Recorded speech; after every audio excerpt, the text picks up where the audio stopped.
Hello students, I am Praveen Gord and welcome to your YouTube channel Toppers Method। तो बच्चों आज से आप लोगों के लिए मैथमेटिक्स की क्लासेस स्टार्ट करने जा रहे हैं, जिसमें आप लोगों को मैं क्लियर कर दूं कि NCERT इंग्लिश मीडियम स्टूडेंट्स और RBSC हिंदी मीडियम स्टूडेंट्स के लिए सेपरेट क्लासेस अवेलेबल रहेंगी। तो आप जल्दी से जल्दी हमारे चैनल को सब्सक्राइब करें और वीडियोज़ को लास्ट तक देखें। अगर आपको किसी भी कॉन्सेप्ट में कोई भी प्रॉब्लम हो तो नीचे कमेंट सेक्शन में भी अपना फीडबैक दें, जिससे आप लोगों की प्रॉब्लम्स को हम सॉल्व कर सकें। तो आइए आज स्टडी करते हैं 11th NCERT का थर्ड टॉपिक, जिसका नाम है ट्रिग्नोमेट्रिकल फंक्शंस। अब कुछ स्टूडेंट कहेंगे सर ये 11th में भी आ गया क्या ट्रिग्नोमेट्री? 10th में भी तो पढ़ा है हम लोगों ने। बेटा 10th में आप लोगों ने पढ़ा था ट्रिग्नोमेट्री क्या होती है, ट्रिग्नोमेट्रिकल रेशियोज क्या होते हैं और कुछ स्पेसिफिक एंगल। जबकि 11th में उस बेस को साथ रखते हुए उस टॉपिक को ब्रॉडली एज ए फंक्शन पढ़ेंगे, डोमेन रेंज निकालेंगे, अलाइंड एंगल पढ़ेंगे, काफ़ी कुछ पढ़ेंगे 11th में। तो इस टॉपिक को स्टार्ट करने से पहले अपन 10th स्टैंडर्ड का जितनी भी ट्रिग्नोमेट्री का समरी पोर्शन था उसको ब्रीफली एक बार देखते हुए इस टॉपिक से मैं आपको अटैच करूंगा। तो देखते रहिए मेरे साथ। आप लोगों ने 10th में क्या क्या पढ़ा था? फर्स्ट ऑफ ऑल आपने पढ़ा था ट्रिग्नोमेट्री वर्ड की definition. What is trigonometry? Trigonometry भी, ट्रिगोनोमेट्री। What is trigonometry? तो आप लोगों ने ये सीखा था 10th स्टैंडर्ड में कि ट्रिग्नोमेट्री जो होता है वो 3 ग्रीक वर्ड्स को मिला के बनता है। कौन कौन से ग्रीक वर्ड है वो? ट्राई प्लस गोन प्लस मेट्रोन, ये तीनों ग्रीक वर्ड हैं। इन तीनों को मिला के, ट्राई, गोन और मेट्रोन, इन तीनों को मिला के बनाया गया था ट्रिग्नोमेट्री। क्या मीन होता है इनका? ट्राई का मीन होता है 3। ट्राई का क्या मीन होता है बच्चों? 3। गोन का मतलब होता है बच्चों साइड्स। गोन का क्या मतलब होता है? साइड्स। और मेट्रोन का मतलब होता है मीजरमेंट या मीजर। तो अगर आप स्पेसिफिक इस वर्ड ट्रिग्नोमेट्री के बारे में समझें तो ट्रिग्नोमेट्री इन 3 ग्रीक वर्ड से मिलकर बना था, जिसका मीन था 3 साइड्स मीजरमेंट। अब क्वेश्चन ये उठता है 3 साइड्स कौन से पॉलीगन में होती है? तो आप कहेंगे सर ट्रायंगल में। और आप लोगों ने ये भी अच्छे से पढ़ा था ट्रिग्नोमेट्री उन पॉलीगन्स में यूज करते हैं जो या तो प्योरली राइट ट्रायंगल हो और या राइट ट्रायंगल से मिलकर कोई पॉलीगन बना है, उनमें ट्रिग्नोमेट्री को पढ़ा जाता है। अब ट्रिग्नोमेट्री की डेफिनेशन क्या दी थी आप लोगों ने कि ट्रिग्नोमेट्री जो होती है वो राइट ट्रायंगल के किसी भी एंगल का उसकी साइड्स के साथ एक ट्रिग्नोमेट्रिकल रेशियो के फॉर्म में कनेक्शन बताया जाता है। और ट्रिग्नोमेट्री का यूज भी हाइट एंड डिस्टेंस में आप लोगों ने 10th में किया था। तो अपन बात करेंगे 3 साइड्स मेजरमेंट। और 3 साइड किसकी ली थी 10th में? राइट ट्रायंगल की। तो राइट ट्रायंगल के बारे में किसके बारे में डिस्कस करेंगे? राइट ट्रायंगल की प्रॉपर्टीज के बारे में डिस्कस करेंगे। Right triangle. और ये चीज पढ़ेंगे कि राइट ट्रायंगल जो होता है उस राइट ट्रायंगल के एंगल्स कैसे होते हैं और उसकी साइड्स कौन कौन सी होती है, क्या स्पेसिफिक नेम होता है। तो बनाते हैं राइट ट्रायंगल। देखिए इधर एक राइट ट्रायंगल के बारे में अगर आप लोग स्टडी करना चाहोगे तो राइट ट्रायंगल जो होता है A, B and C is a right triangle. इसमें आप लोगों को पता है एक एंगल, पर्टिकुलर एंगल एक तो होता है 90 डिग्री का। क्लियर है? और रिमेनिंग जो ये 2 एंगल्स हैं A एंड C, वो कैसे होता है? लेस देन 90 होते हैं या ग्रेटर देन 90 कैसे होते हैं, इसके बारे में पढ़ा था अपन ने लास्ट ईयर। ये 90 डिग्री का है, एक एंगल फिक्स हो गया। आपको ट्रायंगल की एंगल सम प्रॉपर्टी पता है। The sum of all 3 angles of any types of triangle is always 180 degree. अब इसकी बात करें तो ये तो 90 का फिक्स है, तो A एंड C ये दोनों एंगल ऐड होके कितना बनते हैं? 90। Angle A plus angle C 90 degree का, प्लस में एंगल B 90 डिग्री का, तो all over 180। Angle sum property fulfil होती है यहाँ। तो ये दोनों एंगल अगर ऐड होके 90 बनते हैं तो इनमें अगर बात करें इंडिविजुअल एक एंगल की, A की बात करें तो A लेस देन 90 होगा, क्योंकि 2 जुड़ के कितने बन रहे हैं? 90। तो ये अकेला क्या है? 90 से छोटा। और ऐसे ही ये C भी क्या है? लेस देन 90 है। और लेस देन 90 एंगल को क्या बोला जाता है? Acute angle. तो ये जो angle A and angle C है वो कैसे एंगल थे? एक्यूट एंगल्स थे। क्या थे? Acute angles. तो आपने राइट ट्राइंगल के तीनों एंगल्स के बारे में पढ़ लिया, एक 90 का और remaining 2 angles are acute angles. अब बात करते हैं राइट ट्राइंगल की जो ऑल 3 साइड्स होती है उन साइड्स के बारे में कि उनके क्या स्पेसिफिक नेम होते हैं और उनकी क्या क्या प्रॉपर्टीज होती है वो पढ़ेंगे। देखिए इधर 3 साइड्स के बारे में डिस्कशन करने के लिए मैं 2 राइट ट्राइंगल यहाँ बना देता हूँ आपके सामने एक बार, और अपन डिस्कस करेंगे राइट ट्राइंगल जो है उसकी साइड्स के बारे में। ये मान लो मैंने एक राइट ट्राइंगल बना दिया ABC और सेम ट्राइंगल इधर भी बना देता हूँ एक बार ABC, आपको समझ में आएगा 2 बार मैंने क्यों बनाया है। ये 2 राइट ट्राइंगल बना दिए। अपन क्या पढ़ना चाह रहे हैं? राइट ट्राइंगल की 3 साइड्स के बारे में कि वो 3 साइड्स कौन कौन सी है। क्या क्या नाम पढ़े थे आपने राइट ट्राइंगल की तीनों साइड्स के? The first one is hypotenuse, पढ़ा था। हाइपोटेनियस बोलो, हाइपोटेनस बोलो। सेकेंड परपेंडिकुलर, सेकेंड साइड कौन सी थी बेटा? Perpendicular. And the third one is base. Shortly आप लोग हाइपोटेनस को H से डिनोट करते हो, परपेंडिकुलर को P लिखते हो और बेस को B लिखते हो। ये सब चीजें की थी आप लोगों ने। अब यहां स्टूडेंट्स का जो क्वेश्चन उठता है, मैं क्वेश्चन मार्क लगा रहा हूं, गौर से समझें। स्टूडेंट्स का एक क्वेश्चन उठता है कि सर ये जो 3 साइड्स है राइट ट्राइंगल की, इन 3 साइड्स में से ऐसी कौन सी साइड है जिसकी पोजीशन फिक्स होती है राइट ट्राइंगल में? तो उसका जवाब होगा बेटा ओनली हाइपोटेनस ऐसी साइड है जिसकी पोजीशन फिक्स होती है।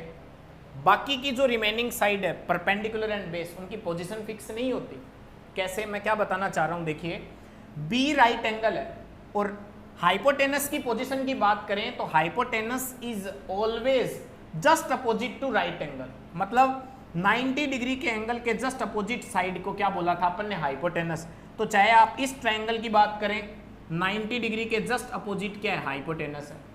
चाहे इसमें देखो आप अपोजिट साइड को क्या बोला? हाइपोटेनस। यानी ओवरऑल बात करें तो हाइपोटेनस 90 के अपोजिट होती है और greatest side of right triangle होती है, ये भी पता है। लेकिन बात करें इन दोनों साइड्स के बारे में, परपेंडिकुलर और बेस के बारे में, तो गौर से सुने। परपेंडिकुलर और बेस ये दोनों साइड फिक्स नहीं होती, इनकी पोजीशन फिक्स नहीं है। कैसे? अगर आप लोगों के क्वेश्चन में आपने इस एक्यूट एंगल ए का डिस्कशन कर लिया, बोले तो इस एक्यूट एंगल ए को आप लोगों ने थीटा बोल दिया या ए को थीटा माना गया है, तो आपको ये पता है बी के जस्ट अपोजिट तो हाइपोटेनस फिक्स थी। लेकिन ए का अगर डिस्कशन हो रहा है थीटा का, तो जिस एंगल का डिस्कशन है उसके जस्ट अपोजिट साइड देखो कौन सी है। थीटा का डिस्कशन है क्वेश्चन में, इसके अपोजिट साइड है BC, तो ये थीटा के जस्ट अपोजिट साइड बनेगी हमेशा परपेंडिकुलर। कौन सी बनेगी? परपेंडिकुलर। और थर्ड रिमेनिंग साइड AB ये कौन सी होगी? फिर बेस होगी। देखा आप लोगों ने 90 के अपोजिट हाइपोटेनस थी, थीटा ए का डिस्कशन था क्वेश्चन में एक्यूट एंगल का, तो उसके अपोजिट परपेंडिकुलर और रिमेनिंग साइड बेस। अगर मैं बात करूं, देखो एक्यूट एंगल तो 2 ही हैं, या तो A है या C है। यहां मैंने A का डिस्कशन किया क्वेश्चन में, तो परपेंडिकुलर ये बना, बेस ये बना, हाइपोटेनस फिक्स। अब बात करें, अगर मान लो आपने क्वेश्चन में इस एक्यूट एंगल C को एज ए थीटा एज्यूम कर रखा है, तो इस कंडीशन में हाइपोटेनस तो था ही, लेकिन थीटा के जस्ट अपोजिट ये साइड क्या बनेगी? परपेंडिकुलर, और रिमेनिंग साइड क्या बनेगी? बेस। अब गौर से मेरे साथ देखिए आप लोग, क्या समझे आप? इस ट्रायंगल में तो ये साइड परपेंडिकुलर है, हॉरिजॉन्टल साइड परपेंडिकुलर और वर्टिकल साइड क्या है? बेस। जबकि इस ट्रायंगल में हॉरिजॉन्टल साइड को बेस बोला गया और इसको परपेंडिकुलर, यानी ये बेस और ये परपेंडिकुलर, और ये परपेंडिकुलर है तो ये बेस, यानी ये आपस में क्या होते रहते हैं? चेंज होते रहते हैं। किस पे डिपेंड करती है ये चीज? ये डिपेंड करती है आपने क्वेश्चन में इन दोनों एक्यूट एंगल्स में से किसको डिस्कस किया है। अगर A को डिस्कस किया तो ये परपेंडिकुलर, अगर C को डिस्कस किया तो ये परपेंडिकुलर, ये बेस। ये चीज क्लियर है? अब आप लोगों का क्वेश्चन उठना चाहिए कि सर ये जो 3 साइड्स है हाइपोटेनस, परपेंडिकुलर एंड बेस, इनमें क्या रिलेशन होता है और इनमें किस तरह से रिलेशन पढ़ेंगे। तो इन तीनों साइड्स में रिलेशन बताने के लिए आपने एक मैथमेटिकल थ्योरम पढ़ी थी, बहुत ही पॉपुलर थ्योरम है मैथ्स की, जिसका नाम है पाइथागोरस थ्योरम। क्या नाम है बच्चों? Pythagoras theorem. और बहुत ही इजी थ्योरम है, पाइथागोरस थ्योरम, इसको आपके 10th स्टैंडर्ड में आप लोगों ने एक और नाम से भी बोला था, क्या नाम था वो? बोधायंस थ्योरम। बोधायंस एक मैथमेटिशियन ही था, मैथमेटिशियंस के नाम पे ये थ्योरम है, पाइथागोरस थ्योरम या बोधायन थ्योरम्स। तो इस थ्योरम के बारे में जब अपन स्टडी करेंगे तो ये थ्योरम क्या कहती है, इन तीनों साइड में एक रिलेशन बताती है। क्या रिलेशन है वो? कि the square of the greatest side of right triangle, फिर से बोल रहा हूं, the square of the greatest side of right triangle. Greatest side कौन सी होती है? हाइपोटेनस। तो हाइपोटेनस का जो स्क्वायर है, square of greatest side of right triangle is always equal to the sum of the square of two remaining sides. Remaining sides कौन कौन सी है? परपेंडिकुलर और बेस। हाइपोटेनस का स्क्वायर तो आ ही गया, बेस और परपेंडिकुलर का जो स्क्वायर है, बेस का स्क्वायर प्लस परपेंडिकुलर का स्क्वायर। ये पाइथागोरस थ्योरम आप लोगों ने पढ़ी थी कि the square of the greatest side of right triangle is equal to the sum of square of two remaining sides. तो hypotenuse square is equal to base square plus perpendicular square. अब question उठता है कि sir ये Pythagoras theorem कहाँ use की जाती है? तो सुनिए, पाइथागोरस थ्योरम को यूज तब किया जाता है जब राइट ट्राइंगल की ये जो तीनों साइड है, इनमें से कोई भी टू साइड तो आपको क्वेश्चन में गिवन हो और थर्ड साइड आपको फाइंड आउट करनी है, तो हमेशा कौन सी थ्योरम यूज करेंगे? पाइथागोरस या बोधायन थ्योरम। तो ये पाइथागोरस थ्योरम के बारे में आप लोगों ने स्टडी की। अब जिस टर्म के बारे में मैं बात करूंगा वो टर्म आपके लिए बहुत इंपॉर्टेंट है। ट्रिग्नोमेट्री का बैकबोन वो टर्म ही है जिसका नाम है ट्रिग्नोमेट्रिकल रेशियोज। क्या नाम है बच्चों? Trigonometrical ratios. आप कहोगे सर ट्रिग्नोमेट्रिकल रेशियोज तो सुना हुआ सा नाम है, कौन कौन से होते हैं trigonometrical ratios? There are 6 types of trigonometrical ratios. अब 6 टाइप्स बोलते ही कि अच्छा साइन कोस टेन वो होते हैं ट्रिग्नोमेट्रिकल रेशियोज। बोले तो sine theta, cos theta, tan theta, next cot theta, next sec theta and the last one 6th cosec theta. अब आप कहोगे सर ये तो हमें पता ही था, बट क्या चीज अपन छोड़ देते हैं कि इनको ट्रिग्नोमेट्रिकल रेशियोज ही क्यों बोलते हैं? ये चीज आपके समझने वाली है और ये चीज आप अभी आगे पढ़ेंगे इसके बारे में, तो आपको समझ में आएगा कि ये जो साइन कोस टेन ये पढ़ते हैं ये सारे के सारे ट्रिग्नोमेट्रिकल रेशियोज कहलाते हैं। इनका नाम ट्रिग्नोमेट्रिकल रेशियोज होता है। क्यों होता है अभी समझेंगे। इनको समझने के लिए आप लोगों को टीचर्स लोगों ने एक इंटरेस्टिंग पैटर्न बताया था। वो कोई मैथमेटिकल पैटर्न तो नहीं है, लेकिन टीचर्स ने स्टूडेंट्स को इजी लगने के लिए एक पैटर्न बनाया था। कौन सा सीक्वेंस था वो सीक्वेंस था PBP अपॉन HHB कॉन्सेप्ट। याद आ रहा है? PBP upon HHB। इसको याद करने के लिए कुछ टीचर्स बोल देते हैं पंडित बद्री प्रसाद हर हर बोले, और कुछ टीचर्स इसको ऐसे भी बता देते हैं पाकिस्तान भूखा प्यासा है ही वो तो, अपॉन हिंदुस्तान हरा भरा। ये पैटर्न पढ़ा था और ये पैटर्न जो था उसमें अपन ये कहते थे कि ये जो 6 ट्रिग्नोमेट्रिकल रेशियोज हैं इनको सीक्वेंस में याद रखें। इनका सीक्वेंस आपके लिए इंपॉर्टेंट इस कॉन्सेप्ट में रखने के लिए बोला जाता है। आप लोग इनको 1 बाय 1 रखेंगे इस कॉन्सेप्ट में। कैसे? ऊपर PBP जो लिखा हुआ है वो तो चलेगा लेफ्ट टू राइट डायरेक्शन में। कौन सी डायरेक्शन में? लेफ्ट टू राइट डायरेक्शन में। और नीचे चलेगा ये राइट टू लेफ्ट डायरेक्शन में। ये डायरेक्शन रहेगी ट्रिग्नोमेट्रिकल रेशियोज को लिखने की। अब देखिए 1 बाय 1 इनको लिखते हैं। First of all sine theta वो यहां लिख दिया जाएगा, ये रहा साइन थीटा। नेक्स्ट क्या? उसके बाद कोस थीटा, ये रहा cos theta. Next tan theta, ये रहा टेन थीटा। उसके बाद कोट थीटा, ये यहां लिख दिया। Next sec theta and the last one is cosec theta. क्या समझे आप? साइन से यहां से स्टार्ट किया, ऊपर इस डायरेक्शन में चले, स्टार्टिंग के 3 आ गए साइन कोस टेन, और नीचे अपोजिट डायरेक्शन में टेन के जस्ट बाद में ये ऐसे है, टेन के बाद कोट, फिर सेक, फिर कोसेक।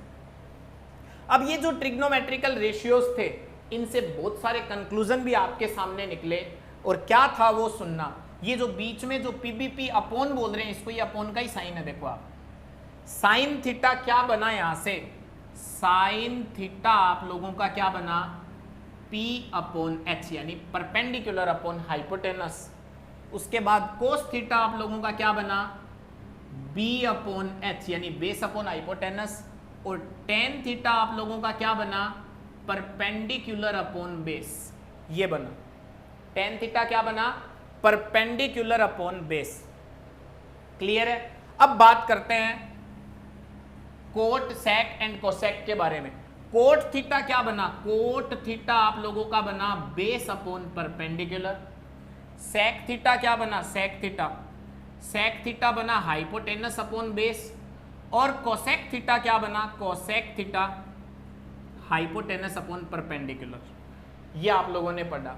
अब यहां से आप लोगों के मोस्ट इंपोर्टेंट फॉर्मूला स्टार्ट हुए थे, रेसिप्रोकल फॉर्मूला, उनके बारे में अभी जस्ट स्टडी करेंगे। Before that pause the video for noted down.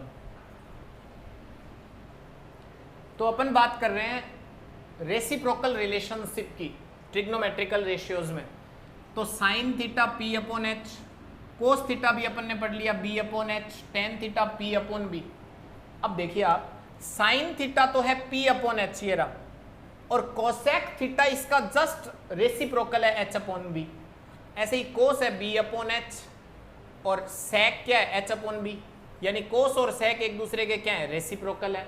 ऐसे ही टेन थीटा क्या है, P अपॉन बी, और कोट थीटा क्या है, B अपॉन पी, यानी टेन और कोट भी एक दूसरे के क्या है, रेसिप्रोकल। अब बात करते हैं, अगर आपको कहीं भी मैथमेटिकल ऐसा स्टेटमेंट कहीं भी लिखा हुआ मिल जाए कि x is reciprocal of y, तो उसको मैथमेटिकल फॉर्म में कैसे लिखोगे आप, x y का रेसिप्रोकल है, कैसे लिखते हैं, या तो लिखोगे आप x equal to 1 upon y और y equal to 1 upon x, both are same. x और y एक दूसरे के रेसिप्रोकल है, तो उस रिलेशन को लिखा जाता है x equal to 1 upon y और y equal to 1 upon x. ये सेम चीज अप्लाई करते हैं इन ट्रिग्नोमेट्रिकल रेशियोज पे। साइन थीटा क्या है, P अपॉन एच, कोसेक है H अपॉन P, यानी साइन थीटा और कोसेक थीटा एक दूसरे के क्या है, रेसिप्रोकल हैं। तो क्या रिलेशन बनेगा, यहां से बनाइए, sign theta is reciprocal of cosec theta, ऊपर नीचे वाले एक दूसरे के रेसिप्रोकल होते हैं। तो क्या लिखोगे आप, साइन थीटा रेसिप्रोकल है कोसेक थीटा का, sine theta is equal to 1 upon cosec theta, और कैसे लिख सकते हो, cosec theta is equal to 1 upon sine theta. Clear है। नेक्स्ट बात करते हैं कोस थीटा और सेक थीटा भी। कोस क्या था, B अपॉन एच, और सेक थीटा क्या था, H अपॉन बी। तो इनको भी रेसिप्रोकल रिलेशन में कैसे लिखेंगे, cos theta is equal to 1 upon sec theta, और sec theta is equal to 1 upon cos theta.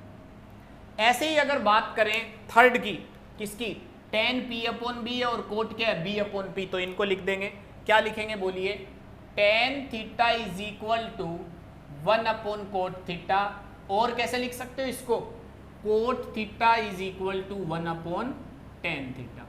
तो ये आपके रेसिप्रोकल ट्रिग्नोमेट्रिकल रेशियोज थे। अब मैंने आपको एक चीज और भी पेंडिंग छोड़ी थी, वो ये कि इनको साइन, कोस, टेन, कोट, सेक, कोसेक, इनको ट्रिग्नोमेट्रिकल रेशियोज क्यों कहते हैं। अब आप गौर से देखिए, साइन थीटा को ट्रिग्नोमेट्रिकल रेशियो इसलिए कहा गया क्योंकि ये राइट ट्रायंगल की टू साइड नहीं है क्या, ये परपेंडिकुलर और हाइपोटेनस। राइट ट्रायंगल की किन्हीं टू साइड्स का रेशियो ही तो बता रहा है, x इज टू वाई, इसी को तो लिखते हैं अपन x upon y. x upon y क्या है, x और y इन दोनों का रेशियो बता रहा है।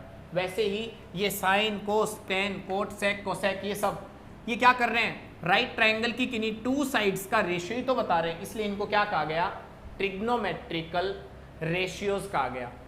अब अपन बात करेंगे नेक्स्ट टॉपिक पे चलते हैं, और नेक्स्ट टॉपिक है ट्रिग्नोमेट्रिकल आइडेंटिटीज पढ़ी थी, कुछ बेसिक फॉर्मूले पढ़े थे उनके बारे में। नेक्स्ट टॉपिक है अपना trigonometrical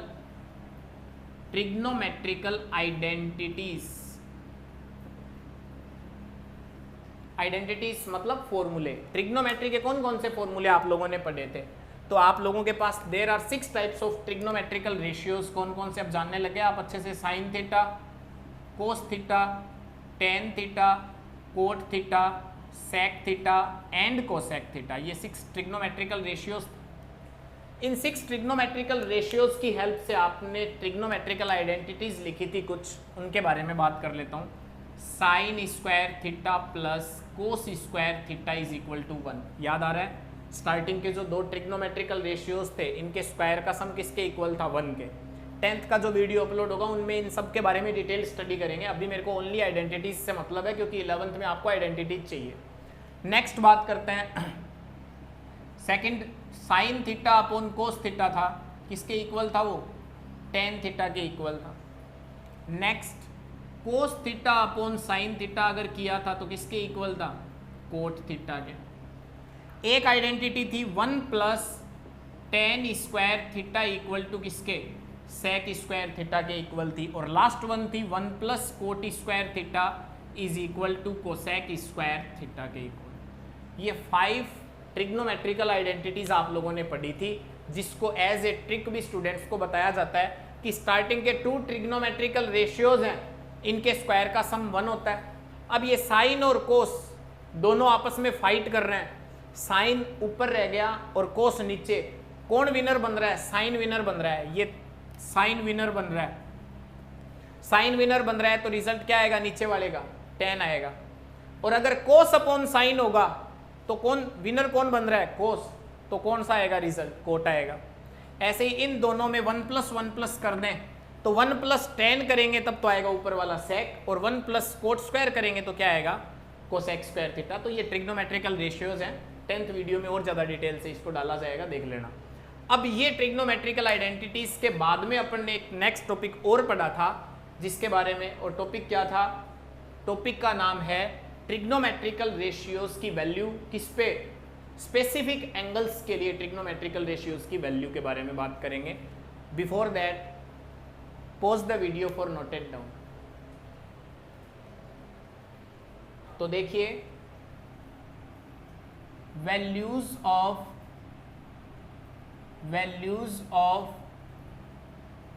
trigonometrical ratios, values of trigonometrical ratios for specific angles। specific angles ये पढ़ा था आपने। what you understand by specific angles? आप लोगों ने specific angle कौन कौन से पढ़े थे 10th में? याद आ रहा होगा? 0 degree, 30 degree, 45 degree, 60 degree and 90 degree.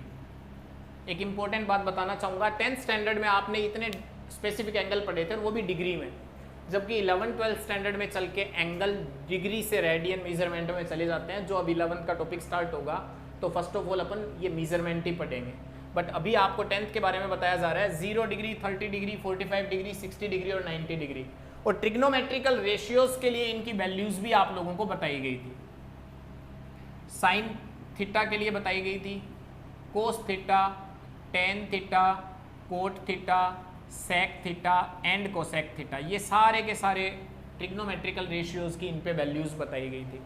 तो आप लोगों को बताया गया था साइन की क्या क्या वैल्यू बताई गई थी। साइन 0 डिग्री के लिए क्या वैल्यू थी? 0, 1/2, 1/√2, √3/2 एंड 1।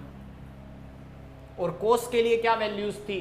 कोस के लिए थी रिवर्स करके 1, √3/2। इनकी टेक्निक है सबकी, बट अभी आपको इन वैल्यूज से मतलब है। मेरा मेन मोटिव यही है कि आपको ये बताया जाए कि हाँ 90 तक की वैल्यूज अपन लोगों ने 10th में पढ़ी थी, और इनको याद भी आपको अच्छे से करना है। विदाउट टेबल भी ये डायरेक्ट याद हो जाती है।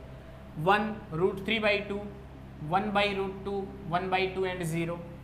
10 के लिए सबसे पहले स्टार्टिंग में ऐसे याद रखें, स्टार्टिंग में 0, लास्ट में इनफाइनाइट और बिल्कुल बीच में होता है 1।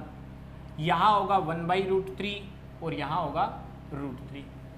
कोट का फिर क्या करेंगे? इसका रिवर्स ऑर्डर कर देंगे, यानी इनफाइनाइट, √3, 1, 1/√3 एंड 0। सेक, सेक किसका रेसिप्रोकल पढ़ा था अपन ने अभी? कोस का रेसिप्रोकल सेक था। और कोसेक किसका रेसिप्रोकल था? कोसेक, कोसेक था साइन का रेसिप्रोकल। तो इनके रेसिप्रोकल कर देंगे। सेक थीटा कोस क्या है 1, 1 का रेसिप्रोकल कितना होता है 1। कोस 30 डिग्री √3/2 था, उसका रेसिप्रोकल 2/√3। कोस 45 डिग्री की वैल्यू कितनी है 1/√2, तो उसका रेसिप्रोकल √2। कोस 60 डिग्री 1/2 था, तो उसका रेसिप्रोकल 2। और यहाँ देखिए कोस 90 की वैल्यू 0 थी, और 0 का रेसिप्रोकल जस्ट अपोजिट हमेशा क्या होता है नॉट डिफाइंड, जिसको बोला जाता है इनफाइनाइट। अब बात करते हैं कोसेक की। कोसेक किसका रेसिप्रोकल है साइन का, तो 0 का रेसिप्रोकल क्या होगा इनफाइनाइट। 1/2 का कितना 2, 1/√2 का √2, √3/2 का 2/√3 और 1 का 1 होना ही है। ये वैल्यूज आप लोगों ने ट्रिग्नोमेट्रिकल रेशियोज की स्पेसिफिक एंगल पे पढ़ी थी। अब अपन बात करेंगे अपने 11th का जो टॉपिक है ट्रिग्नोमेट्रिकल फंक्शंस, उसके बेसिक इंट्रोडक्शन की। तो स्टूडेंट्स ये तो था briefly introduction previous class 10th का। अब अपन स्टार्ट करने जा रहे हैं अपना टॉपिक, मेन टॉपिक, और पीछे वो रिवाइज करवा दिया, अब आपको आगे प्रॉब्लम नहीं आनी कहीं भी। ये जो टॉपिक है ट्रिग्नोमेट्रिकल फंक्शन, इसमें सबसे स्टार्टिंग पोर्शन जो है 3.1 का, वहाँ से स्टार्ट कर रहे हैं और सभी साथ साथ नोट डाउन भी करते रहे मेरे। देखिए सबसे फर्स्ट टॉपिक जो इसका आएगा, उस टॉपिक का नाम है एंगल।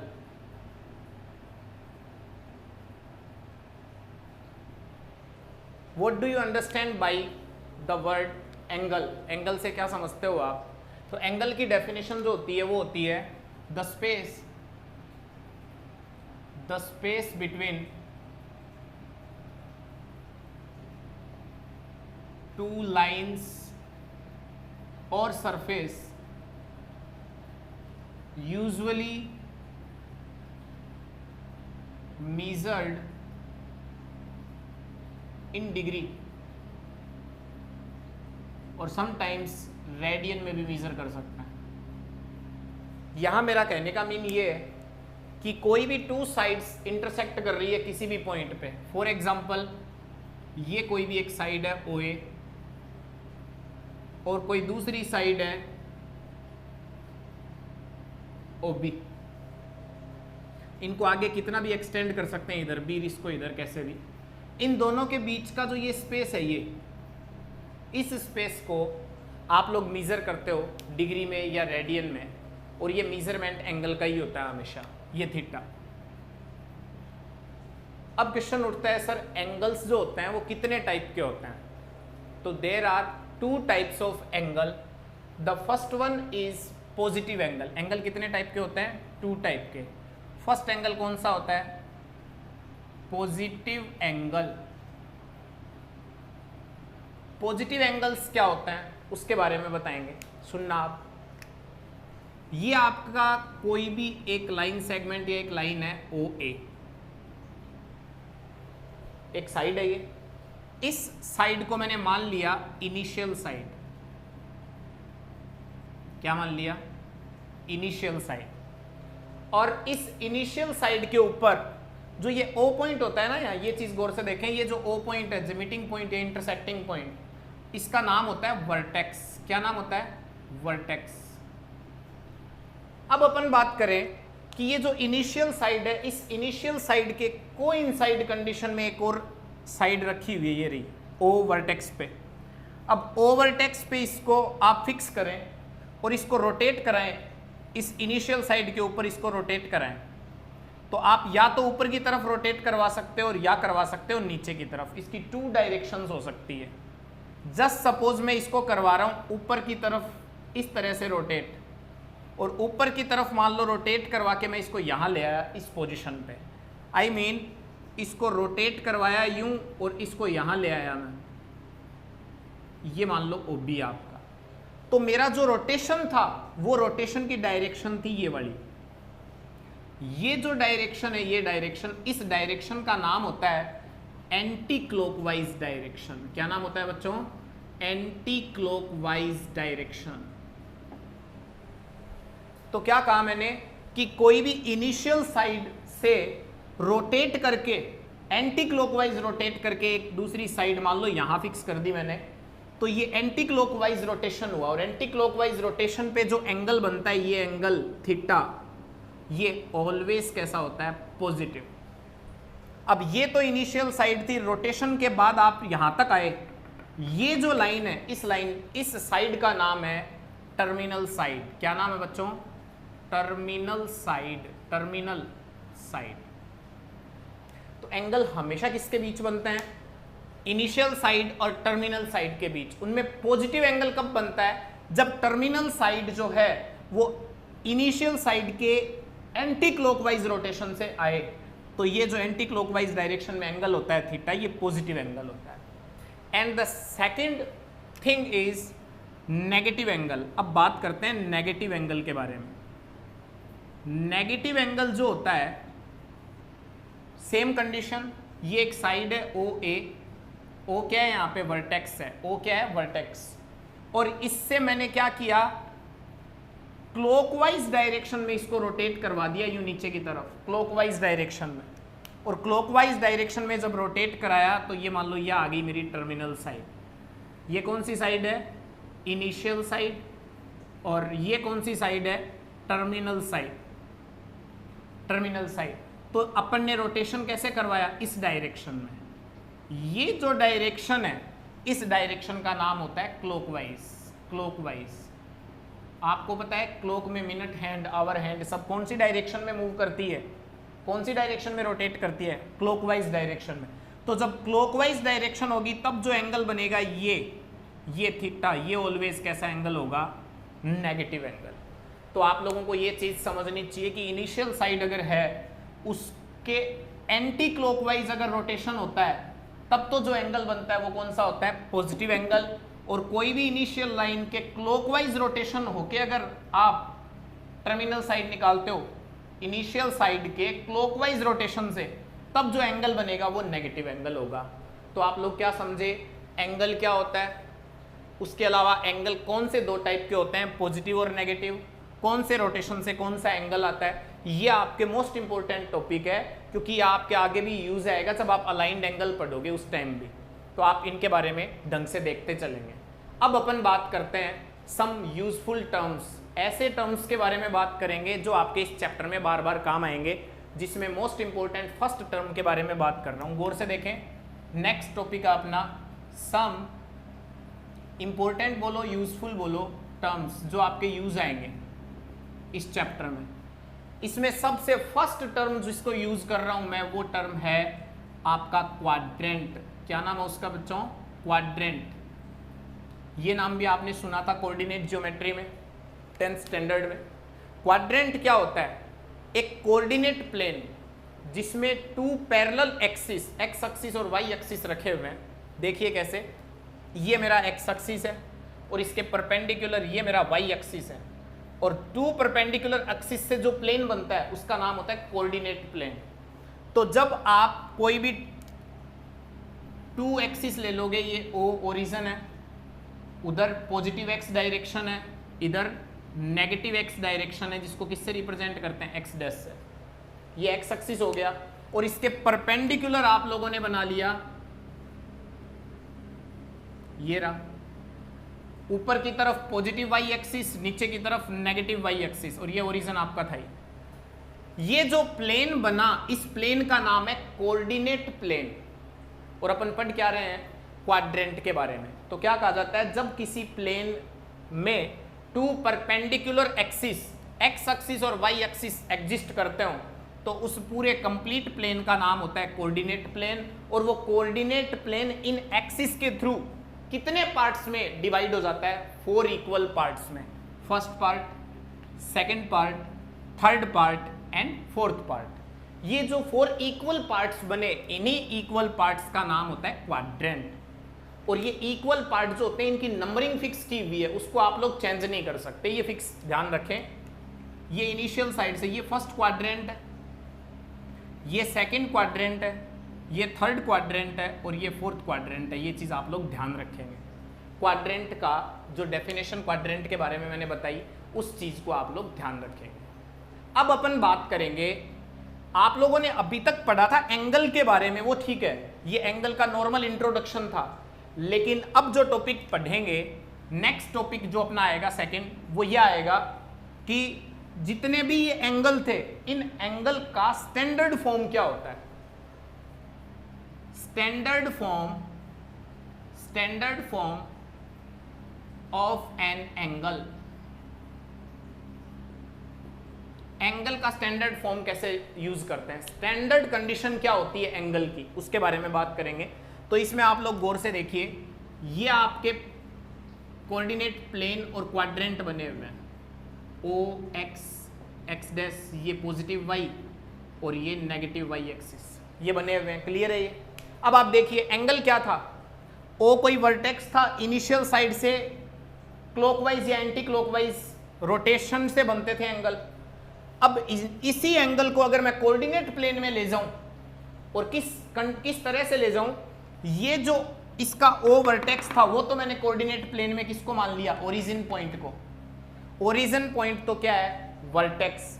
और पॉजिटिव एक्स एक्सिस को हमेशा क्या मानेंगे, इनिशियल साइड। ये जो इनिशियल साइड थी ये इस कोऑर्डिनेट प्लेन में हमेशा किसको मानेंगे, पॉजिटिव एक्स एक्सिस को, ये इनिशियल साइड होगी।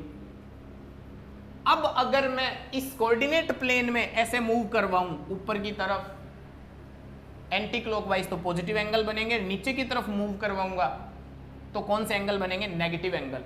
तो ये इस एंगल का स्टैंडर्ड पोजीशन है, स्टैंडर्ड फॉर्म है किसी भी एंगल को कोऑर्डिनेट प्लेन में पढ़ना।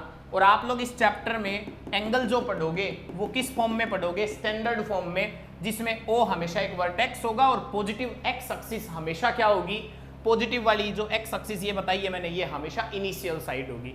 इसके अलावा रोटेशन होते रहेंगे। मान लो आप लोगों ने किसी ने रोटेशन कर दिया ऊपर की तरफ 30 डिग्री, तो इनिशियल साइड से एंटी क्लॉकवाइज रोटेशन से यहाँ कोई एंगल बना, कौन सी रोटेशन थी ये, एंटी क्लॉकवाइज 30 डिग्री, तो ये तो कौन सा एंगल है, पॉजिटिव, ये आपको पता है। और नीचे की तरफ एंगल बनेगा, ये कौन सी रोटेशन से बनेगा, क्लॉकवाइज रोटेशन से, ये एंगल होगा -30 डिग्री का। तो इस तरह से एंगल को कोऑर्डिनेट प्लेन में पढ़ना ही उसकी क्या होती है, स्टैंडर्ड फॉर्म होती है। ये चीज ध्यान रखेंगे। अब इससे आगे अपन डिस्कस करेंगे, उससे पहले सभी स्टूडेंट इसको नोट डाउन कर ले फटाफट। तो आइए नेक्स्ट टॉपिक जो है वो टॉपिक है अपना third, angles in quadrant. Angles in quadrant कि एंगल जो है वो आपका कौन से क्वाड्रेंट में होगा, इसको कैसे डिफाइन करें। कोई भी पर्टिकुलर आपने स्टैंडर्ड पोजीशन में एंगल बना रखा है, स्टैंडर्ड पोजीशन समझने लग गए आप, कोऑर्डिनेट प्लेन में ओरिजिन पॉइंट ओ को आपने वर्टेक्स माना और पॉजिटिव एक्स एक्सिस को आप लोगों ने इनिशियल साइड माना, तो स्टैंडर्ड पोजीशन में था। अब आपको ये बताना है डेफिनेशन के फॉर्म में कि कोई भी एंगल जो है वो कौन से क्वाड्रेंट में है। तो आप लोग नॉर्मली वे में बता सकते हो, जैसे फॉर एग्जांपल ये कोऑर्डिनेट प्लेन अपने पास, positive x negative x, positive y negative y, ये ओ वर्टेक्स था, ये आपकी इनिशियल साइड थी, इनिशियल साइड। अब मान लीजिए मैंने इसको रोटेट करवाया और रोटेट करवा के एंटी क्लॉकवाइज यहां ले आया, इसको एंटी क्लॉकवाइज रोटेशन से मेरी टर्मिनल साइड में यहां ले आया। अपना टॉपिक यही है कि आप कैसे बताओगे कि कोई भी गिवन एंगल कौन से क्वाड्रेंट में है, तो इनिशियल साइड और टर्मिनल साइड। तो आपको खुद को समझ में आ रहा है, ये मान लिया मैंने 60 डिग्री का एंगल है एंटी क्लॉकवाइज, पॉजिटिव एंगल होगा ये एंटी क्लॉकवाइज 60 डिग्री, ये कौन से क्वाड्रेंट में, आप देख के सीधा बता सकते हो फर्स्ट क्वाड्रेंट में। लेकिन इसको आइडेंटिफाई किसने किया, इस टर्मिनल साइड ने किया, इस टर्मिनल साइड ने।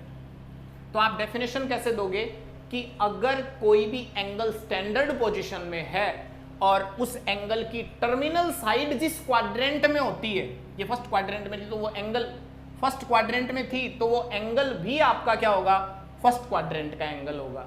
उसी टाइप से मैं थोड़ा और आगे बढ़ा, ये इनिशियल साइड थी, इसको मूव किया मैंने और मूव करके एंटी क्लॉकवाइज मान लो यहां आके रुका मैं, यहां, तो ये तो मेरी इनिशियल साइड थी, ये मेरी टर्मिनल साइड थी, ये टर्मिनल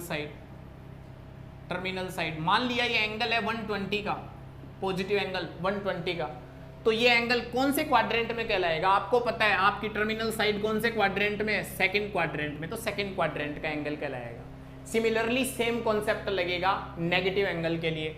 मान लीजिए ये इनिशियल साइड थी और मैंने रोटेशन किया क्लॉकवाइज और 30 डिग्री पे यहाँ टर्मिनल साइड ले आया, टर्मिनल साइड, तो ये एंगल -30 डिग्री बना। मान लो मैं 30 डिग्री तक लाया, टर्मिनल साइड जो है मेरी, टर्मिनल साइड वो कौन से क्वाड्रेंट में है? फोर्थ में। तो -30 डिग्री हमेशा कौन से क्वाड्रेंट में होता है? फोर्थ क्वाड्रेंट में। इस तरह से आप लोग टर्मिनल साइड जिस क्वाड्रेंट में होगी वो एंगल भी उसी क्वाड्रेंट का होगा, ये चीज ध्यान रखनी है।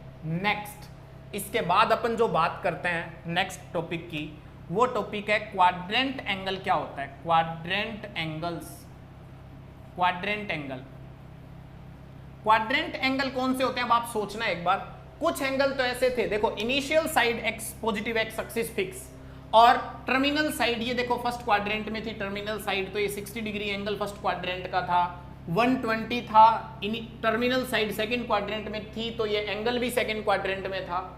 लेकिन क्वाड्रेंट एंगल कौन से रह गए? फिर क्वाड्रेंट एंगल के लिए मैं आपको बताना चाहूंगा, गौर से देखें, ये यहां पे आपका कोऑर्डिनेट प्लेन है, ये O है, ये X है, ये आपकी इनिशियल साइड फिक्स है। स्टैंडर्ड पोजीशन में यही होती है इनिशियल साइड। लेकिन अब आप इसको ऐसे रोटेट करवाओ कि टर्मिनल साइड किसी क्वाड्रेंट में नहीं छोड़नी, टर्मिनल साइड एक्सिस पे ही हो। फॉर एग्जांपल यहां से मैंने एंटी क्लॉकवाइज रोटेट करवाया इनिशियल साइड से, वर्टेक्स से, ये रोटेशन हुआ, और ये मैंने लाके इस y पॉजिटिव y पे छोड़ दिया, यानी पॉजिटिव y को मैंने क्या बना दिया? टर्मिनल बना दिया, टर्मिनल साइड, ये इनिशियल साइड, ये टर्मिनल साइड, तो ये जो एंगल बना +90 का, 90 डिग्री बनेगा पॉजिटिव। ये कौन सा एंगल है? ये क्वाड्रेंट एंगल है। उसी टाइप से रोटेशन करवा के, ये तो इनिशियल साइड थी, और इनिशियल साइड और रोटेशन करवा के मैं इसको यहां ले आया, नेगेटिव x डायरेक्शन में ले आया, इनिशियल फिक्स, रोटेशन करवा के इसको यहां ले आया, तो एंगल बना ये वाला 180 का। तो ये 180 डिग्री का जो एंगल है वो एंगल कौन सा है? Quadrant angle. ऐसे ही अगर मैं टर्मिनल साइड को यहां ले आऊंगा तो ये कंप्लीट एंगल 270 का बनेगा, यहां से स्टार्ट होके ये यहां से यहां तक 270 का, और वापस यहां ले आया तो 360 का। ऐसे ही नेगेटिव में, तो ऑल ओवर अगर बात करें तो क्वाड्रेंट एंगल कौन कौन से होते हैं? यहाँ पे 0 था स्टार्टिंग में, तो 0 या 90 डिग्री या 180 डिग्री या 270 डिग्री, एंटी क्लॉकवाइज डायरेक्शन में 360 डिग्री, आगे भी रोटेशन जारी रहता है, बट बेसिकली बता रहा हूं मैं। और उसी टाइप से अगर इधर डायरेक्शन में करेंगे तो यहाँ पे नेगेटिव y एक्सिस पे मान लो मैं यहाँ ले आया टर्मिनल साइड, ये इनिशियल साइड है, और क्लॉकवाइज रोटेशन करवा के यहाँ ले आया मैं टर्मिनल साइड को, तो ये जो एंगल बना वो -90 का था। ऐसे ही ये सारे माइनस में हो, कहने का मतलब -90 डिग्री, -180 डिग्री, -270 डिग्री, -360 डिग्री, ये सारे के सारे एंगल क्या होंगे? कौन से एंगल कहलाएंगे? सारे के सारे क्वाड्रेंट एंगल्स कहलाएंगे। Is that clear? ये सारा का सारा पोर्शन आप लोगों के दिमाग में क्लियर होना चाहिए। अब अपन बात करेंगे 3.1 जो आपकी एक्सरसाइज है, उसमें जो मोस्ट इंपॉर्टेंट टॉपिक है, सबसे important, very very important topic, इसके बारे में, एंगल मेजरमेंट के बारे में। क्या हेडिंग है? गौर से देखें, सिस्टम्स ऑफ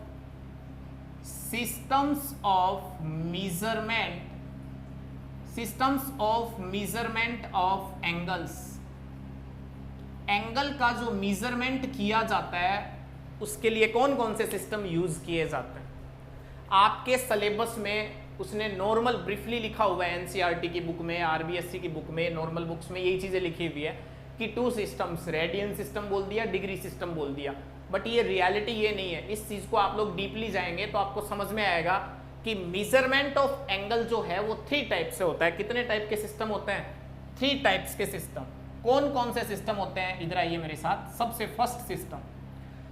फर्स्ट जो सिस्टम होता है उस सिस्टम का नाम है सेक्साजेसिमल सिस्टम। क्या नाम है बच्चों?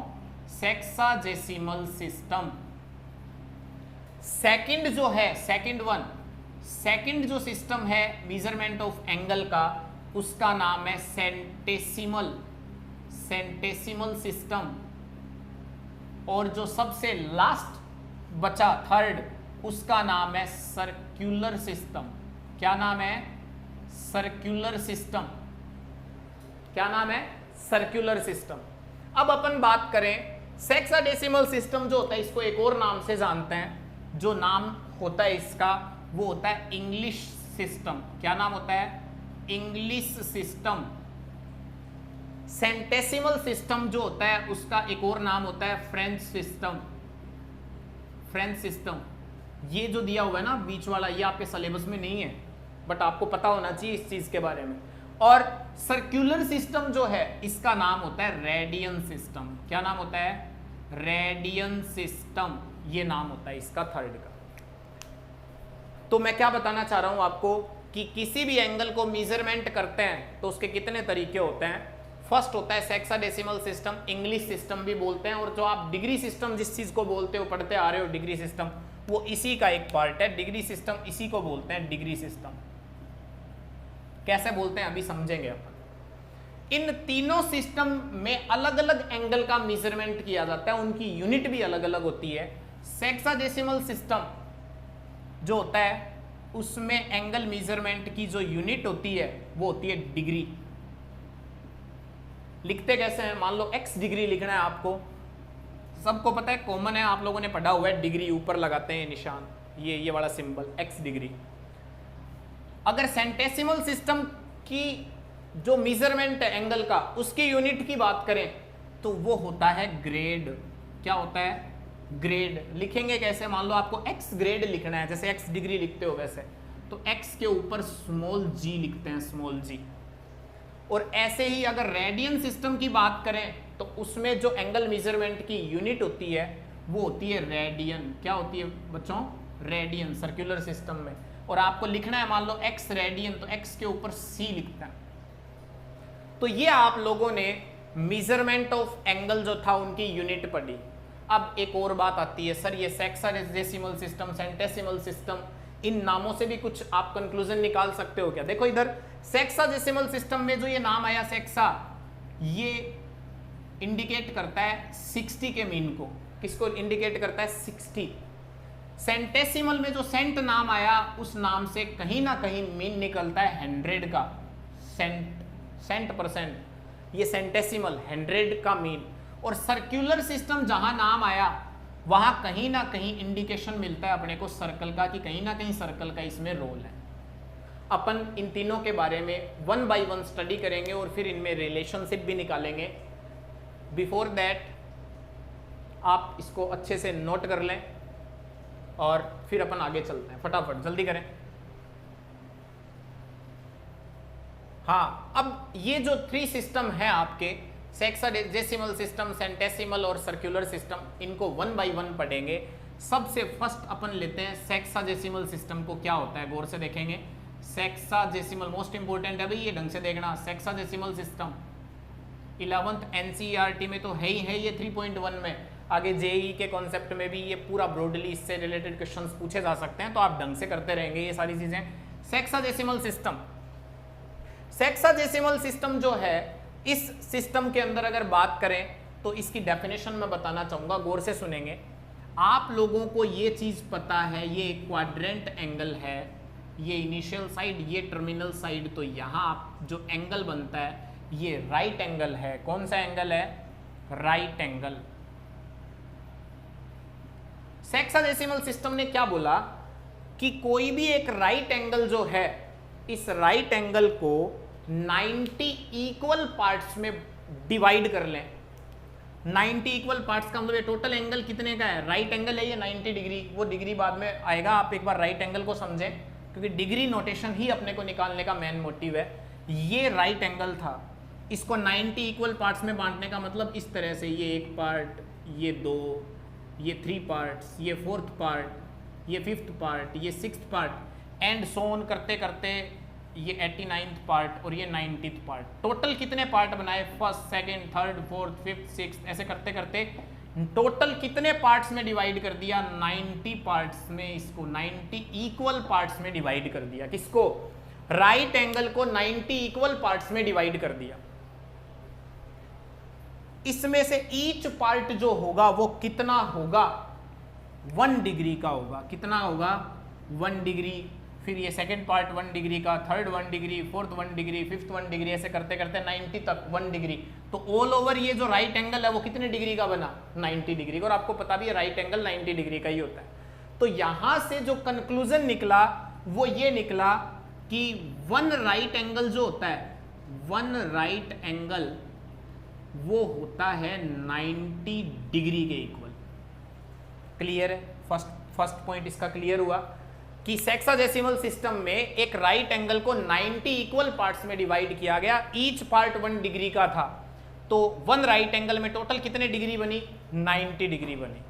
अब बात करते हैं ये जो 1 डिग्री बनी हुई है, देखिए इधर गौर से देखें, ये जो 1 डिग्री बना, मतलब मेरा कहने का ये 90 डिग्री का एंगल है।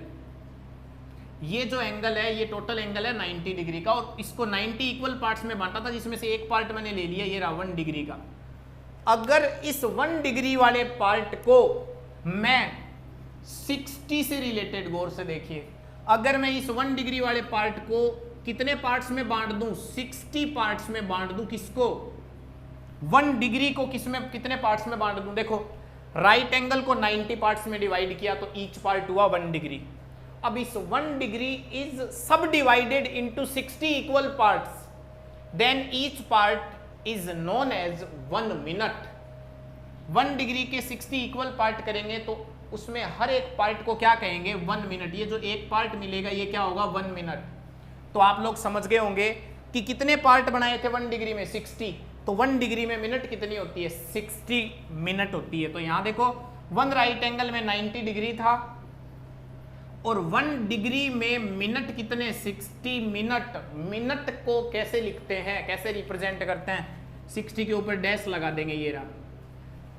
1 राइट एंगल में 90 डिग्री, 1 डिग्री में 60 मिनट। और ऐसे ही ये देखो, ये 1 मिनट बना था, 1 डिग्री के 60 पार्ट बनाए, उसका ईच पार्ट 1 मिनट था। उस 1 मिनट को भी 60 इक्वल पार्ट्स में सब डिवाइड कर दें। देखो, 1 राइट एंगल में 90 डिग्री, फिर उनमें से 1 डिग्री ले लिया मैंने, उसको 60 पार्ट्स में बांट दिया, तो 1 डिग्री में कितने मिनट? 60। अब उनमें से ईच मिनट, हर एक मिनट को 60 पार्ट्स में फिर से सब डिवाइड कर दिया। तो कहने का मतलब 1 मिनट, ये मिनट का सिंबल है भाई डैश वाला, 1 मिनट इक्वल टू क्या हो गया? 60 सेकंड। सेकंड में कितने डैश लगाते हैं? ऊपर 2 डैश। तो ये जो आपका जो सिस्टम है, ये है sexagesimal system of measurement of angles. First clear आपके? सेक्साडेसिमल सिस्टम में क्या किया गया था? फिर से रिवाइज कर रहा हूं, 1 राइट एंगल को 90 इक्वल पार्ट में बांटा, जिसमें ईच पार्ट क्या था? 1 डिग्री का। और 1 डिग्री को 60 इक्वल पार्ट्स में डिवाइड किया तो ईच पार्ट क्या बना? 1 मिनट। और 1 मिनट को 60 इक्वल पार्ट में सब डिवाइड किया तो ईच पार्ट बना था सेकंड। तो ये आपका जो नोटेशन था, ये सारे के सारे नोटेशन किसमें काम में आते हैं? सेक्साडेसिमल सिस्टम में। तो आप लोग देख रहे हो, डिग्री, मिनट, सेकंड, ये सब किसमें आते हैं? कौन से सिस्टम में आते हैं? सेक्साडेसिमल सिस्टम में। यानी मोस्टली डिग्री किसमें यूज की जाती है? सेक्साडेसिमल सिस्टम में ही डिग्री को यूज किया जाता है। ये चीज आप लोगों को अच्छे से ध्यान होनी चाहिए। क्लियर है सबके? अब अपन बात करेंगे सेक्साडेसिमल सिस्टम के बाद में आपके जो पार्ट आएगा वो ये आएगा। क्लियर है? लेकिन सेक्साडेसिमल सिस्टम में एक सबसे मोस्ट इंपॉर्टेंट बात है रिवोल्यूशन की, वो बात भी मैं यहीं क्लियर कर देता हूं। देखिए इधर, सेक्साडेसिमल सिस्टम में डिग्री वगैरह तो आपको समझ में आ गए। अब अपन बात कर लेते हैं 1 रिवोल्यूशन क्या होता है। 1 रिवोल्यूशन की बात करेंगे तो आप लोगों को ये चीज ध्यान होनी चाहिए कि ये O और ये A, अगर ये लाइन कंप्लीटली वापस यहां आ जाए, अगर कोई भी लाइन OA और ऐसे एंटी क्लॉकवाइज रोटेट करके वापस टर्मिनल साइड और इनिशियल साइड कोइंसाइड हो जाए तो 360 डिग्री एंगल होता है। ये चीज ध्यान रखेंगे आप, आगे काम आएगी ये चीज डिग्री मेजरमेंट में।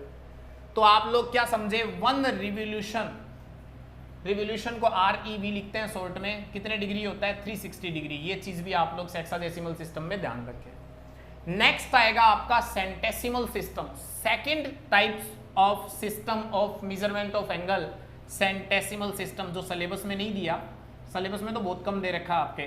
सेंटेसिमल सिस्टम, सेंटेसिमल सिस्टम में क्या करते हैं? वही राइट एंगल, देखो किस सबसे पहले किसको डिवाइड किया था 90 पार्ट में? राइट एंगल को। सेंटेसिमल सिस्टम में भी क्या करते हैं? एक राइट एंगल होता है आपके पास, ये रहा राइट एंगल। इस राइट एंगल को कितने इक्वल पार्ट्स में डिवाइड करेंगे? इसमें 100 इक्वल पार्ट में। छोटे छोटे कितने पार्ट बनाए इसके? राइट एंगल जो था आपका, कंप्लीट राइट एंगल जो था, उसको कितने पार्ट्स में बांटा? 100 इक्वल पार्ट में। तो ईच पार्ट क्या कहलाया? 1 ग्रेड कहलाया। क्या कहलाया? ग्रेड। कितने इक्वल पार्ट्स बनाए? 100 इक्वल पार्ट्स बनाए। ईच पार्ट क्या कहलाया? 1 ग्रेड। ग्रेड में जी ऊपर लिखते ही हैं। तो क्या कंक्लूजन निकला? 1 right angle equal to 100 grade. Clear है सबके? और उसमें से हर ईच ग्रेड, मतलब ये जो 1 ग्रेड था नीचे वाला 1 ग्रेड, इसको फिर 100 पार्ट्स में सब डिवाइड कर दिया, तो 1 ग्रेड जो बना वो बना 100 मिनट में। और 1 मिनट जो थी उसको फिर 100 पार्ट्स में ही, देखो 100 इंपॉर्टेंट होता है इसमें, 100 इक्वल पार्ट में सब डिवाइड कर दिया, तो 1 मिनट बन गई 100 सेकंड के इक्वल। ये नोटेशन कौन से सिस्टम का था? सेंटेसिमल सिस्टम का। क्लियर है? अब अपन डिस्कस करेंगे लास्ट वन टॉपिक जो अपना सर्कुलर या रेडियन सिस्टम, उसके बारे में। Before that pause the video for note it down. लिख लीजिए फटाफट। Okay, now third system of measurement of angle कौन सा था? सर्कुलर सिस्टम बोलो, सर्कुलर सिस्टम बोलो, चाहे रेडियन सिस्टम बोलो, इसके बारे में बात करते हैं, रेडियन सिस्टम के बारे में। आप इसके सर्कुलर या रेडियन सिस्टम, सर्कल नाम आ रहा है, आपको पता है सर्कल से रिलेटेड है।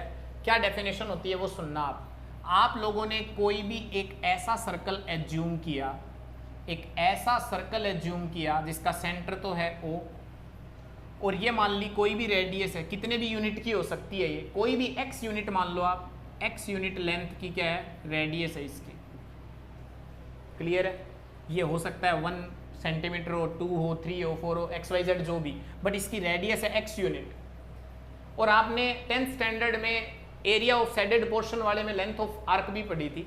लेंथ ऑफ आर्क, जितनी रेडियस है उतनी ही लेंथ का लेंथ ऑफ आर्क, जिसको L से रिप्रेजेंट करता है। ये लेंथ ऑफ आर्क, ये रेडियस अगर x यूनिट है, इतनी ही लेंथ का लेंथ ऑफ आर्क अगर आपने ले लिया मान लो x यूनिट का,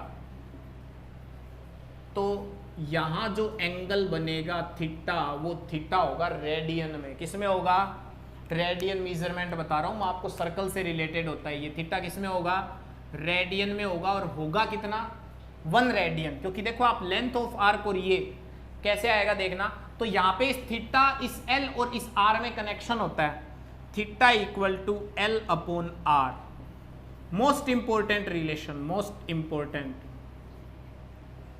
कि किसी भी सर्कल की लेंथ ऑफ आर्क और उस सर्कल की जो रेडियस होती है उनका रेशियो क्या होता है? थीटा होता है। और ये थीटा हमेशा किस में कैलकुलेट करते हैं? रेडियन में। किस में कैलकुलेट करते हैं? रेडियन में।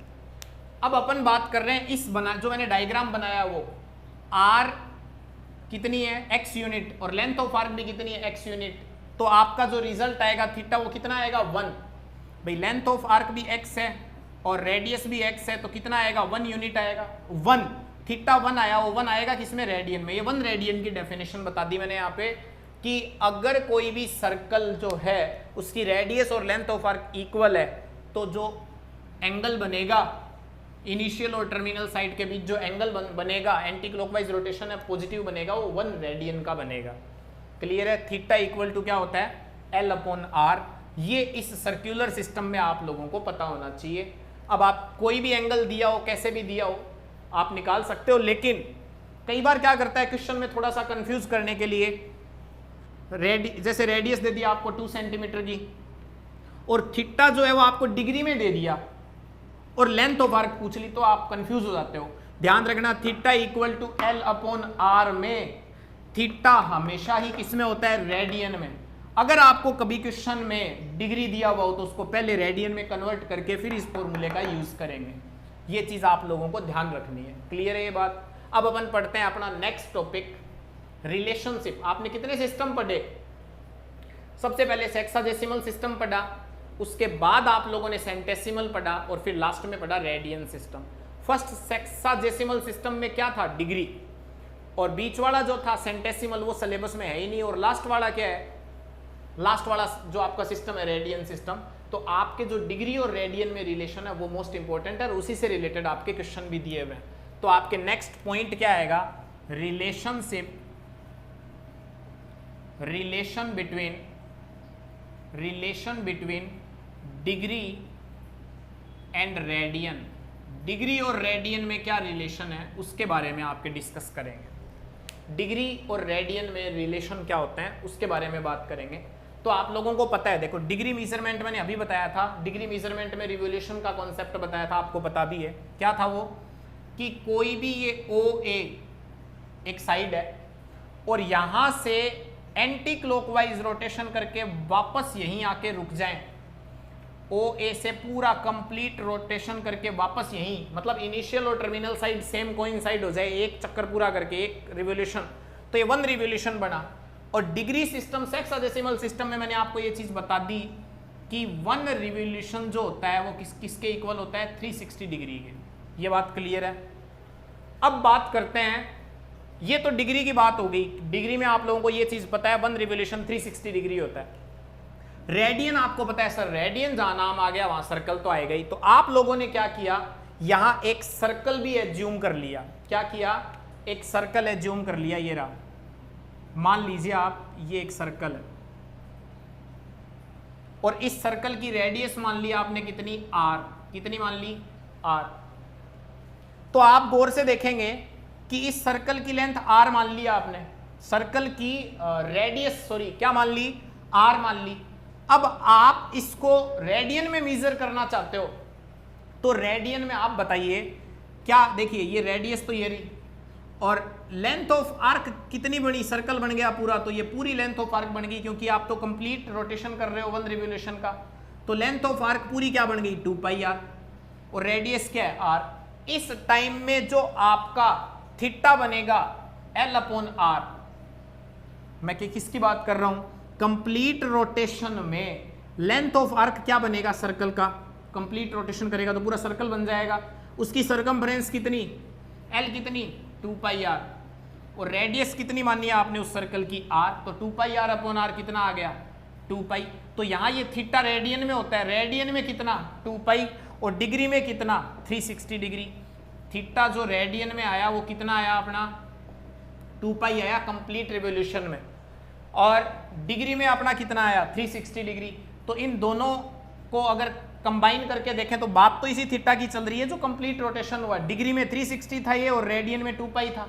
इसका मतलब यहां से कंक्लूजन निकला कि 360 डिग्री जो आपका होता है वो कितने रेडियन के बराबर होता है, 2π रेडियन के इक्वल होता है। 2π रेडियन बोलो या रेडियन के ऊपर c भी लगाते हैं, कोई दिक्कत नहीं।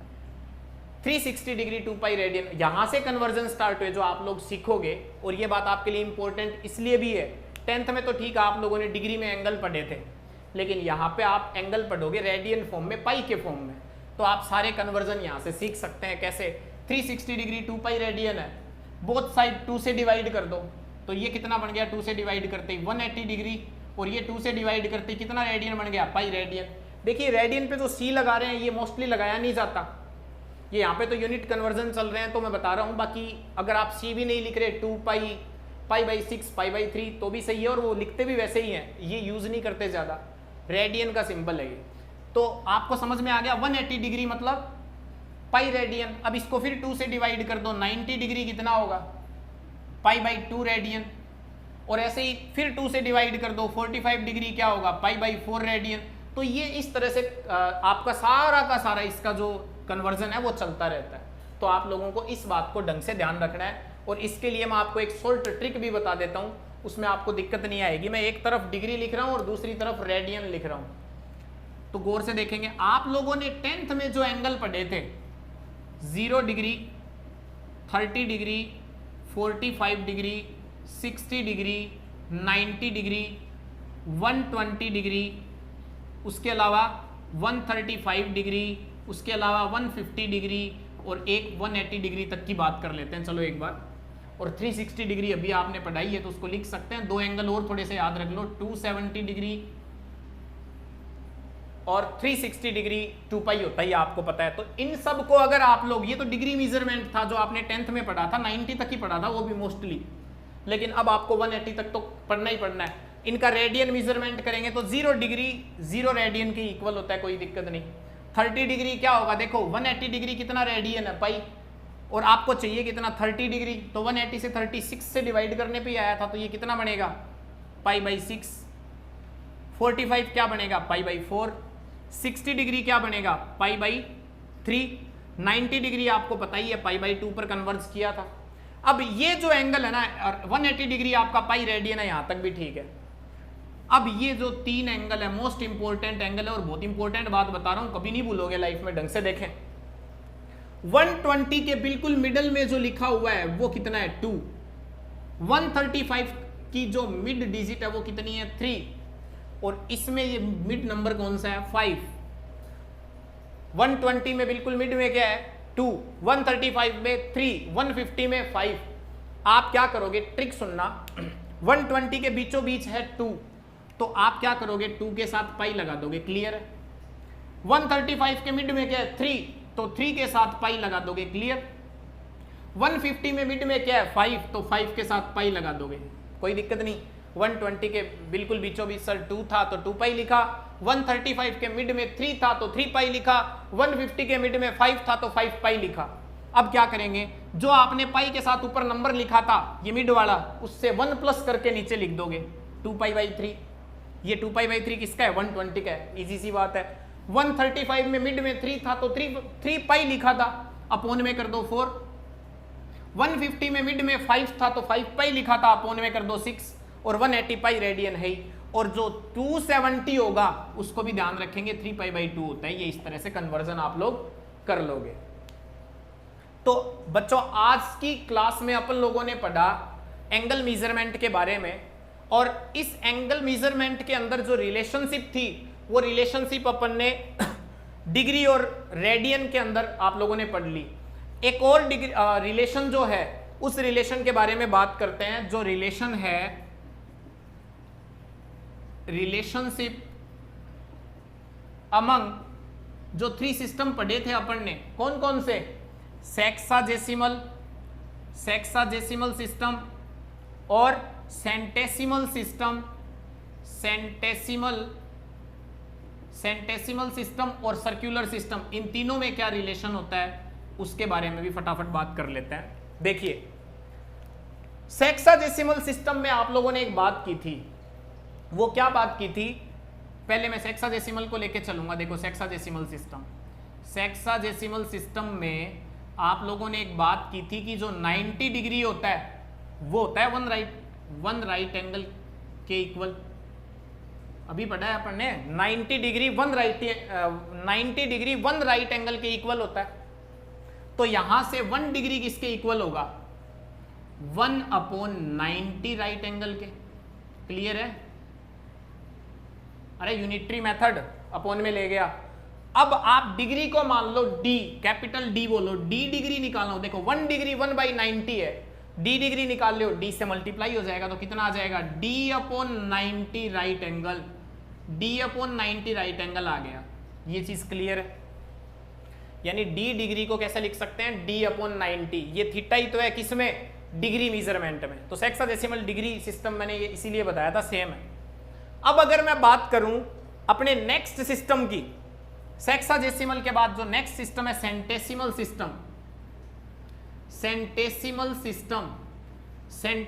सिस्टम में आप लोगों ने क्या किया था, जो आपके 100 ग्रेड थे वो इक्वल था 1 राइट एंगल के। 100 ग्रेड किसके इक्वल था 1 राइट एंगल के इक्वल था। तो बोलिए 1 ग्रेड किसके इक्वल होगा 1/100 राइट एंगल के। तो G ग्रेड, कैपिटल G बोल सकता हूं मैं ग्रेड को, वो किसके इक्वल होगा G ग्रेड, G/100, G से मल्टीप्लाई कर दिया, राइट एंगल के इक्वल होगा, क्लियर है। और अब अगर अपन बात करें थर्ड की, ये सेंटेसिमल सिस्टम था, थर्ड की बात करता हूं मैं। थर्ड जो है वो है सर्कुलर सिस्टम। सर्कुलर सिस्टम की अगर बात करें तो उसमें आप लोगों को पता है आपका जो पाई रेडियन है, पाई रेडियन वो किसके इक्वल था, पाई रेडियन कितने राइट एंगल के इक्वल होगा 2 राइट एंगल के। आपको पता है राइट एंगल को RA लिख रहा हूं मैं शॉर्ट में। पाई रेडियन, देखो पाई बाई 2 रेडियन में 1 राइट एंगल होता है, पाई बाई 2 90 डिग्री होता है, पाई रेडियन में 2 राइट एंगल होता है, तो 1 रेडियन में कितने होंगे 2 अपॉन पाई राइट एंगल। और आप रेडियन को मान लो r, माना आप r रेडियन निकाल रहे हो, तो r रेडियन की अगर बात करें तो कितना होगा r रेडियन, r से मल्टीप्लाई कर दो 2r upon pi right angle. तो यहां से आप लोगों ने क्या देखा, यहां पे रेडियन में थीटा कितना आया, राइट एंगल का 2r upon pi multiple, hexadecimal में डिग्री जो आई वो d अपॉन 90 के। तो इन 3 इक्वेशन से अगर अपन थीटा का कंपेयर करें, ये डिग्री में था, ये ग्रेड में था, और ये किस में था, रेडियन में। इन तीनों में रिलेशन क्या आया, फर्स्ट इक्वेशन में क्या था आपका d अपॉन 90 किसके इक्वल होता है, g अपॉन 100 के, g अपॉन 100 के, और वो किसके इक्वल होता है 2r अपॉन पाई के। तो ये आपस में इनमें एक रिलेशन होता है, मोस्ट इंपॉर्टेंट रिलेशन, कई बार कंपटीशन एग्जाम्स में पूछा जा चुका, तो ध्यान से देखेंगे। ये रिलेशन भी आप लोगों को ध्यान रखना। हाँ, हालांकि ये जो ग्रेड सिस्टम मैं बता रहा हूँ ये आपके सिलेबस में नहीं दिया हुआ, फिर भी आप लोग इस वीडियो को देखें और बढ़िया तरीके से इसको समझें, आगे कहीं ना कहीं फिर टंग जाएगा, फिर कहोगे हमें ये चीज़ें तो थी नहीं हमारी बुक में, आ कहाँ से गई।